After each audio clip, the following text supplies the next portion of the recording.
کئی مرتبہ ایسا ہوا کہ قرآن پاک کی آیت میں یہ پڑھ کر کے آپ تک پہنچانا چاہتا ہوں، اور کئی مرتبہ جو بات آئی ہے وہ میں آپ کے سامنے رکھ رہا ہوں۔ قرآن میں اللہ نے فرمایا انا ارسلناک شاہدا ومبشرا ونذیرا، اے محبوب ہم نے آپ کو گواہ بنایا ہے، ڈر سنانے والا، خوشخبری دینے والا نبی، وداعیا الی اللہ باذنہ وسراجا منیرا، اور اللہ کی طرف بلانے والا اور روشن چراغ بنا کر ہم آپ کو بھیجیں، روشن چراغ بنا کر کے بھیجیں۔ اب چراغ کا لفظ حضور کے ساتھ بھی آیا ہے، اللہ خود فرما رہا ہے اے رسول ہم نے آپ کو روشن چراغ بنا۔ اب دیکھیے میرے عزیزو، جو بات اقبال کی ہے اس کی تشریح کرتے ہوئے میں یہاں تک آیا ہوں۔ اقبال نے کہا ہے اپنے آپ کو کہاں پہنچاؤ؟ حضور تک پہنچاؤ، حضور تک پہنچاؤ، دین وہی ہے۔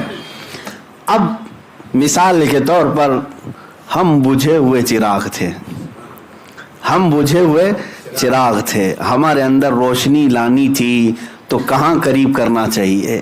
اصل چراغ تک جانا پڑے گا۔ جہاں چراغ جل رہا ہے اپنے بجھے ہوئے دیے اور چراغ کو لے جاؤ تو اس چراغ کی روشنی سے تمہارا چراغ بھی جل جائے گا، لیکن اس کے لیے کئی شرطیں ہیں۔ پہلی چیز تو یہ ہے کہ تم بجھا ہوا چراغ قریب کرو، دور سے چراغ نہیں جلے گا، اپنے بجھے ہوئے چراغ کو قریب تو کرو۔ حضور اصل چراغ ہیں، وہ نور کائنات ہیں، ہم بجھا ہوا چراغ قریب کریں تو ہمارے دلوں کا چراغ روشن ہوگا، لیکن پہلی شرط قریب کریں۔ قریب کرنا بھی کافی نہیں ہے، قریب کرنا بھی کافی نہیں ہے، کیونکہ بجھا ہوا چراغ ہے اور وہ روشن چراغ ہے۔ قریب ہو جانے سے جل جاتا تو بہت سارے وہاں قریب رہتے ہوئے گستاخوں کو بھی ہم نے دیکھا ہے نا۔ قریب تو ہوئے، ابو جہل بھی قریب رہا، ابو لہب بھی قریب رہا، لیکن چراغ روشن نہیں ہوا۔ شرط یہ ہے کہ بجھے ہوئے چراغ کو اصل روشن چراغ کے پاس جھکانا پڑے گا۔ بات صحیح ہے؟ تم تھوڑا سا جھکاؤ تاکہ اصل چراغ کی روشنی بجھے ہوئے چراغ میں آ جائے۔ قریب ہونا ہی ضروری نہیں بلکہ قریب ہو کر جھکنا بھی ضروری ہے۔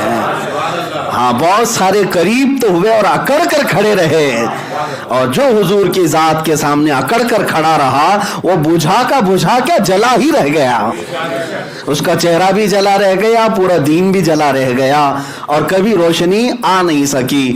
ہاں وہ بندہ جو اپنے تصورات سے اور اپنے قلب سے حضور نور مجسم صلی اللہ علیہ وسلم کے قریب ہوا اور اپنے دل کو وہاں جھکا لیا تو اس چراغ کی لو اس بجھے ہوئے چراغ میں آ گئی، اور پھر اللہ تعالیٰ نے اس چراغ کو بھی روشن کر دیا، اور اس طرح کائنات میں حضور کے اس چراغ سے ہزاروں چراغ جلتے رہے۔ اب یہاں پر ایک بات مجھے یاد آتی ہے، ہمارے ایک بڑے بزرگ ہیں پاکستان کے رہنے والے، میں عمرہ کے سفر میں تھا تو مجھے اس بزرگ نے یہ بتایا کہ وہ بھی امامہ شریف جب باندھتے تھے تو اتنا لمبا ترہ ان کا بھی ہوتا تھا، یہ جو شملہ ہے کھڑا اس طرح سے رہتا تھا، اور یہ متوے بڑے جلتے ہیں ہمارے امامے سے، ان کو بڑی یہ امامہ گڑتا ہے ان کو، ہاں لال دوپٹہ نہیں گڑتا لیکن امامہ شریف بہت گڑتا ہے۔ کئی مرتبہ ہمیں اٹھا کر کے لے جا کر خصوصی جگہ پر بٹھاتے ہیں، بہت سارے معاملات ہوتے ہیں۔ تو جو بزرگ آئے ہوئے تھے وہ زیارت کے لیے روضہ رسول کے پاس سے گزر رہے تھے، ابھی باب السلام میں داخل ہوئے تھے تو دو چار یہی عقل کے اندھے جو ہر کسی کو پکڑ کر کے سوچتے ہیں کہ ہم اپنا سارا بجھا ہوا سب ان کے دل میں بھی ڈال دیں گے، کہنے لگے مولوی صاحب آئے ہو نا، انڈیا پاکستان کے ہی ہوں گے، ارے حضور کے دربار میں آئے ہو، اتنا اونچا یہ تاج لے کر کے آئے ہو، حضور کے دربار میں آئے ہو، اتنا اونچا یہ شملہ، اتنا اونچا تاج لے کر کے جا رہے ہو، یہ تو بادشاہوں کی علامت ہے کہ بڑے بڑے تاج اس طرح سے پہن کے آتے ہیں، حضور کی بارگاہ میں تو خادم کی حیثیت سے آنا چاہیے۔ بات تو بڑی میٹھی لگ رہی تھی اور ہم کو بھی ایسا لگا کہ ہاں انہوں نے بڑے پوائنٹ پر نقطے پر جو ہے سوال کیا، لیکن اللہ والے اور رسول پاک کے غلاموں کا حال ہی کچھ اور ہے. انہوں نے کہا کہ بالکل صحیح کہا آپ نے، تاج ہم پہن کر کے آئے ہیں، لیکن ابھی ہم جا رہے ہیں روزے کے پاس، جب سر جھکے گا تو تاج بھی جھک جائے گا. یہ سارا ترا، یہ سارا تاج جھک جائے گا جب روزے کے سامنے ہم جائیں گے. سر سوئے روزہ جھکا پھر تجھ کو کیا، اعلیٰ حضرت فاضل بریلوی رضی اللہ تعالیٰ عنہ نے فرمایا. بہرحال بات یہاں پر یہ ہے کہ اپنے آپ کو اس رسول تک پہنچا دو، یہی دین ہے، یہی دین ہے. اور اپنے بجھے ہوئے چراغ کو روشن کرنا ہے تو قریب ہونا ہوگا، اور اپنے بجھے ہوئے چراغ کو تھوڑا سا جھکانا بھی ہوگا. یوں کہنا ہوگا میں مجرم ہوں آقا مجھے ساتھ لے لو. یہ نہیں کہ تم وہاں جا کر کہو امتی بھی رسول کے برابر ہو جاتا ہے. معاذ اللہ رب العالمین. وہ تو ہمارے بڑے بھائی کی طرح تھے رسول، وہ عام لوگوں کی طرح کھاتے پیتے تھے. جب یہ کہو گے تم اڑے ہوئے ہو، کھڑے ہوئے ہو، اکڑے ہوئے ہو. بارگاہ مصطفیٰ میں آنے والوں کا حال تو یہ تھا، نفس گم کردہ میاں جنید و بایزید اینجا. جنید بغدادی اور بایزید بستامی جب وہاں آتے تھے سانسوں کو روک لیتے تھے، سانسوں کو روک لیتے تھے روزے کے سامنے. کہتے تھے کہ ہماری نکلنے والی سانسوں سے کبھی روزے کی بے ادبی نہ ہو جائے. ہاں بڑے بڑوں کا حال تو یہ تھا. وہاں پر تاجداروں کو بھی دیکھا. اعلیٰ حضرت فاضل بریلوی نے کیا خوب کہا، میں اس گلی کا گدا ہوں میں جس میں مانگتے تاجدار پھرتے ہیں. اس گلی کا گدا ہوں میں جس میں مانگتے تاجدار پھرتے ہیں. ارے منگتا تو ہے منگتا کوئی شاہوں میں دکھا دو، جس کو میرے سرکار سے ٹکڑا نہ ملا. بڑے بڑے وہاں پر خم نظر آتے ہیں، سر خمیدہ نظر آتے ہیں. عاجزی ضروری ہے. تو یہاں پر آیت کریمہ کے اس لفظ پر میں بات کر رہا تھا، اے ایمان والو ایمان لاؤ اللہ پر اور اس کے رسول پر، اس کے رسول پر. یہاں رسول سے مراد محمد مصطفیٰ صلی اللہ علیہ وسلم کی ذات ہے. اب یہ خطاب سارے یہودیوں، عیسائیوں، سارے لوگوں کے لیے بھی ہے جو پہلے ایمان رکھتے تھے اللہ اور اس کے رسولوں پر. اب ان سے کہا جا رہا ہے اب تم اس رسول پر ایمان لاؤ، تبھی تمہاری فلاح ہے، تبھی تمہاری نجات ہے. ورنہ اگر تم یہ کہو گے کہ ہمارے لیے وہ نبی اور وہ رسول کافی ہیں تو تمہارا ایمان نفع نہیں دے گا. حضور کے آنے کے بعد سب پر حضور پر ایمان لانا ضروری ہو گیا. اے مسلمانوں اب میں آپ کی طرف آتا ہوں. یہ خطاب تو ان کے لیے بھی تھا، اب آپ کی طرف. آپ رسول پر ایمان لائے، آپ رسول پر ایمان لائے. کل ایک فارمولہ میں نے بتایا، کسی چیز کو ماننے کا مطلب یہ ہے کہ اس چیز کی جتنی خصوصیات ہیں سب کو مانو. بات سمجھ میں آ رہی ہے؟ اگر آپ برف کو مانتے ہیں تو پھر یہ بھی ماننا پڑے گا کہ وہ ٹھنڈا ہوتا ہے. آگ آپ تسلیم کرتے ہیں، ہاں میں نے دیکھا ہے، تو آپ کو یہ بھی ماننا پڑے گا آگ گرم ہوتی ہے. اگر کوئی یہ کہے کہ نہیں آگ ٹھنڈی ہوتی ہے برف گرم ہوتا ہے تو گویا کہ نہ آپ برف کو مانتے نہ آگ کو مانتے. ماننے کا مطلب ہوتا ہے کہ اس کی سارے لوازمات اور خصوصیات کے ساتھ مانا جائے.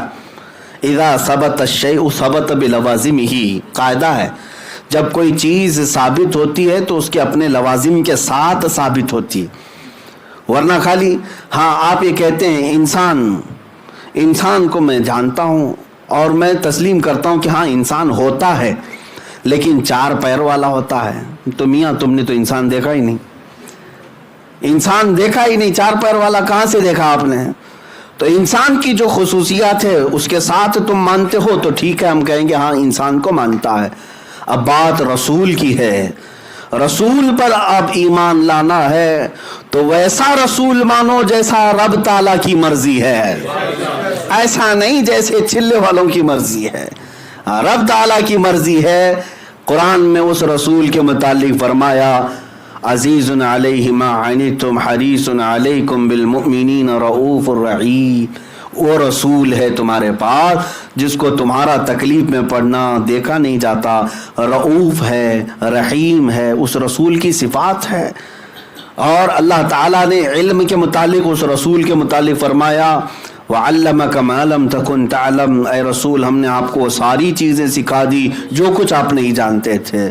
تو رسول کو عالم بھی تسلیم کرنا ہوگا. یہ تمام چیزیں رسول کی جو خواص ہیں وہ ماننا ہوگا آپ کو. ہاں آپ یہ کہتے ہیں ہم رسول پر تو ایمان لائے لیکن ہم رسول کو مجبور سمجھتے ہیں، تو معاذ اللہ آپ نے رسول کو مانا ہی نہیں۔ اب بعض لوگ کہتے ہیں کہ رسول جو ہے ہم اسے تو مانتے ہیں لیکن غیب کی خبریں دینے والا نہیں ہے، تو پھر وہ رسول ہی نہیں ہے۔ نبی جو لفظ ہے، نبی کا مطلب ہی ہوتا ہے غیب کی خبر دینے والا، اور اگر وہ غیب کی خبر نہیں دیتا تو پھر نبی کس لیے کہتے ہو؟ ڈکشنری میں اٹھا کر کے دیکھ لو، نبی کا معنی ہی یہی ہے۔ نبی کا مطلب چھپی ہوئی چیز کو بتانے والا۔ تو میرے عزیزو، یہ جتنے بھی مسائل آئے، جن لوگوں نے حضور کی ذات پر اعتراضات کیے، انکار کیا، گویا کہ انہوں نے رسول کو پورے طور پر تسلیم نہیں کیا۔ حضور پاک صلی اللہ تعالیٰ علیہ وسلم پر جب ایمان لاؤ تو ان کے پورے کمالات، ان کے جمالات کے ساتھ ایمان لاؤ۔ ہاں، جیسے صحابہ ایمان لاتے تھے، صحابہ کا عقیدہ تو یہی تھا، وَأَحْسَنُ مِنْكَ لَمْ تَرَ قَطُّ عَيْنِي، آپ سے زیادہ حسین میری آنکھوں نے دیکھا ہی نہیں۔ حضور پر ایمان لانے والے صحابہ یہی کہتے تھے۔ بلکہ صحابہ میں حضرت عباس رضی اللہ تعالیٰ عنہ کا ایمان تو یہ ہے کہ جب بارش نہیں ہوتی تو ان کے وسیلے سے دعا کی جاتی تھی۔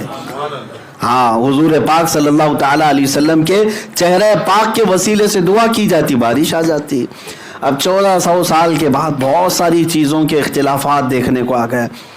رسول پاک صلی اللہ تعالیٰ علیہ وسلم کی ذات کو لے کر بعضوں نے مدد کا انکار کیا، وسیلے کا انکار کیا، بہت سارے لوگوں نے ان کی تعظیم کا بھی انکار کر دیا۔ تعظیم جو ہے صرف اللہ کی ہو، باقی کسی کی نہ ہو۔ حضور کی ذات کو انہوں نے ایک قاصد اور ایک پوسٹ مین کی حیثیت دے دی کہ وہ پیغام لانے والے تھے، پیغام لائے اور چلے گئے، بس ان کا کام اتنا ہی تھا۔ نعوذ باللہ من ذالک، اگر اتنا ہی کام تھا تو جبرائیل بھی یہ کام کر سکتے تھے۔ جبرائیل فرشتے ہیں، وہ بھی یہ کام کر سکتے ہیں کہ صرف پیغام لوگوں تک پہنچا کر یا کوئی کتاب کہیں اونچے ٹیلے پر رکھ کر کے چلے جاتے۔ رسول پاک صلی اللہ تعالیٰ علیہ وسلم کی ذات کو اگر اتنے ہلکے میں لیتے ہو تو گویا کہ ایمان تم لائے نہیں۔ حضور پر جیسا ایمان لانے کا حق ہے ویسا ایمان لائے نہیں۔ اسی لیے بار بار میں کہتا ہوں کہ حضور پاک کی ذات کو ہلکے میں نہ لو۔ اے مسلمانوں، اللہ کے نبی صلی اللہ تعالیٰ علیہ وسلم کو ویسے مانو جیسے ان کے صحابہ نے انہیں مانا تھا، صدیق اکبر اللہ تعالیٰ عنہ نے مانا تھا۔ کیا بات ہے، اگر حضور کی ذات کی کوئی اہمیت نہ ہوتی تو کیا رسول پاک ایسا کہتے؟ جب حضرت عمر آئے اور ان سے پوچھا رسول پاک نے، عمر تم مجھ سے کتنی محبت کرتے ہو؟ تو حضرت عمر نے کیا کہا؟ یا رسول اللہ، اپنے رشتہ دار، اپنے ماں باپ، اپنے مال سب سے زیادہ، لیکن جان سے زیادہ نہیں۔